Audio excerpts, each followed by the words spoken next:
You know what breaks my heart more than watching someone walk away? Is watching them fight against what their own heart is trying to tell them. Watching them build walls when everything inside them is screaming to tear those walls down. And I want to talk to you today about what's really happening when someone is fighting their feelings for you, because it's not always what it looks like on the surface. I've sat with enough broken hearts to know that when someone is resisting what they feel for you, when they're pushing back against something that could be beautiful, it's rarely about you at all. And that's the first thing I need you to understand before we go any further into this conversation. See, we live in a world that has taught people to be afraid of their own emotions, to distrust the very thing God gave us to connect with one another. And when someone has been hurt deeply enough, when they've been disappointed enough times, when they've had their trust shattered into pieces they thought could never be put back together, they learn to see love itself as the enemy. And so they fight it, not because what you're offering isn't good, not because they don't see the beauty in what could be, but because somewhere deep inside them is a voice that keeps saying it's safer to be alone than to risk being broken again. I think about the woman at the well in John chapter 4, how she had been through 5 marriages and was living with a man who wasn't her husband.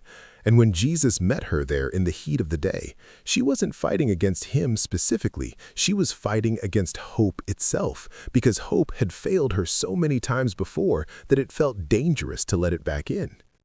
Jesus didn't take her resistance personally. He didn't walk away offended. He didn't demand that she immediately trust him or open her heart without hesitation.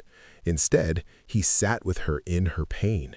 He acknowledged her story. He let her know that he saw her completely and still chose to offer her living water. That's what I want you to understand today. When someone is fighting their feelings for you, they're not rejecting your worth. They're protecting their wounds. And there's a profound difference between those two things that changes everything about how we should respond. Because here's what happens when you've been hurt by love. You start to associate the feeling of falling with the feeling of falling apart. Your nervous system literally learns to treat connection as danger, and every time your heart starts to open, every time you feel yourself softening towards someone, alarm bells go off inside you that say, remember what happened last time, remember how much it hurt, remember that you promised yourself you'd never be that vulnerable again. And so the very thing they want most becomes the thing they run from hardest. And if you're on the other side of that, if you're the one reaching out to someone who keeps pulling back, it can feel like the most confusing and painful rejection you've ever experienced. But I want to shift your perspective for a moment. Because when someone is fighting their feelings for you, it often means those feelings are strong enough to be frightening. It means what they feel is significant enough that their protective instincts have kicked into high gear. And sometimes the biggest fights happen over the things that matter most. Think about Peter in the Gospel of Matthew chapter 14 walking on water toward Jesus. And he was doing fine until he looked down at the waves, until he became aware of the impossibility of what he was doing, until his logical mind kicked in and said, "This doesn't make sense. You're going to drown. You need to protect yourself." And that's when he started to sink. The person fighting their feelings for you is like Peter looking at those waves. They can see what's possible. They've felt themselves walking towards something miraculous. But then they look down at all the reasons it could go wrong, all the ways they've been hurt before, all the evidence their mind presents that says love isn't safe, and they start to sink under the weight of their own fear. And just like Jesus reached out his hand to Peter and said, "Why did you doubt?"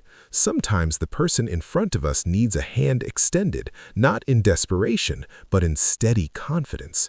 Not demanding they stop being afraid, but showing them that fear doesn't have to be the final word. Now, I need to be real with you about something. Being patient with someone who's fighting their feelings doesn't mean you become a doormat. It doesn't mean you wait forever while they figure themselves out. It doesn't mean you accept breadcrumbs when God has called you to something whole and nourishing. Patience rooted in love looks different than patience rooted in fear of being alone. And you need to know which one is operating in your life right now, because one will build your character and the other will erode your self-worth. In Ecclesiastes chapter 3, Solomon writes that there's a time for everything, a season for every activity under the heavens, a time to tear down and a time to build, a time to search and a time to give up. And sometimes the most loving thing we can do is recognize when someone isn't ready for what we're offering and honor that reality instead of fighting against it. Because here's the thing about fighting feelings, it takes an enormous amount of energy to resist what your heart is telling you, and eventually something has to give. Either the feelings fade because they weren't being fed, or the resistance breaks because it becomes more painful to keep running than it is to stand still and face what's real. You can't force that moment to come. You can't manipulate someone into dropping their defenses. You can't logic them out of protective patterns that were built over years of survival. But what you can do is be consistent, be honest, be present without being pushy, and let your actions speak louder than any words could. I think about Ruth in the Old Testament, how she stayed loyal to Naomi, even when everything logical said she should go back to her own people. And it was that consistent, steady presence that eventually caught Boaz's attention, not because she was chasing him, but because she was being faithful to what she knew was right, regardless of the outcome.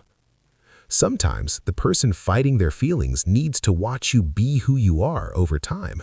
They need to see that your kindness isn't a performance, that your care doesn't evaporate when they pull back, that you're not going to become another person who proves their worst fears right. And while you're doing that, while you're being steady and present, you also need to be honest with yourself about what you're willing to carry and for how long. Because God didn't design relationships to be one person doing all the work while another person hides behind their fear. There's a difference between giving someone space to heal and letting someone use their healing as an excuse to keep you in limbo indefinitely. And if you don't know where that line is for you, ask God to show you. Ask Him to give you wisdom about when to stay and when to release, because both actions can be done in love. Proverbs 4 verse 23 tells us to guard our hearts above all else because everything we do flows from it. And that applies both to the person fighting their feelings and to you. Both of you are called to protect what's sacred while also remaining open to what God might be doing. The person fighting their feelings is guarding their heart from being hurt again, which is understandable. But if they guard it so tightly that nothing good can get in, they're not protecting themselves, they're imprisoning themselves. And that's a subtle but crucial difference. You're guarding your heart by not giving yourself completely to someone who isn't ready to receive you, which is wisdom. But if you guard it so tightly that you become bitter or closed off to love altogether, then their fear has infected you too, and now two people are running instead of one. There's a beautiful balance that has to be struck here, a balance between staying open and knowing your worth, between being patient and not being foolish, between believing in what could be and accepting what is. And that balance can only be found on your knees asking God for discernment day by day. Because here's what I've learned after walking with people through decades of complicated love stories. When someone is genuinely fighting their feelings because they're scared but they still care, you'll see it in the inconsistency. You'll see them pull close, then push away. You'll see them soften and then harden. You'll see the internal war playing out in their behavior because they can't quite commit to either path. But when someone has simply decided they don't want what you're offering, there's usually more consistency in that. There's a clearer door closing. There's less of this back and forth dance and more of a steady withdrawal.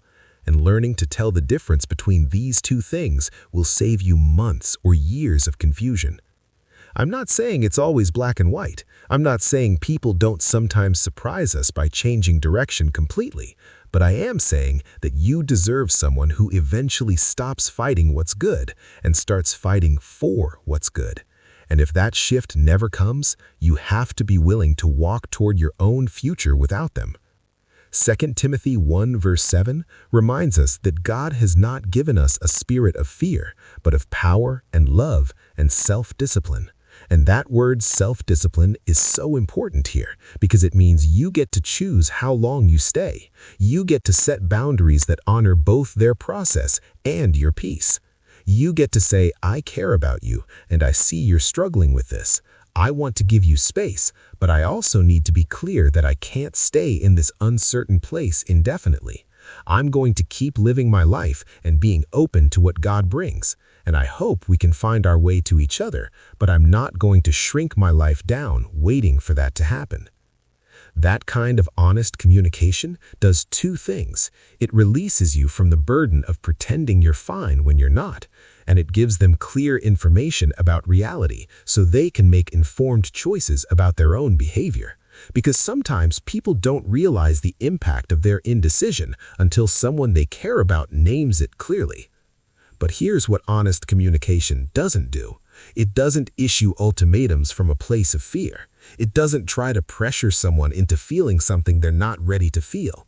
It doesn't create artificial deadlines just to force their hand, because anything built under that kind of pressure isn't going to last anyway. There's a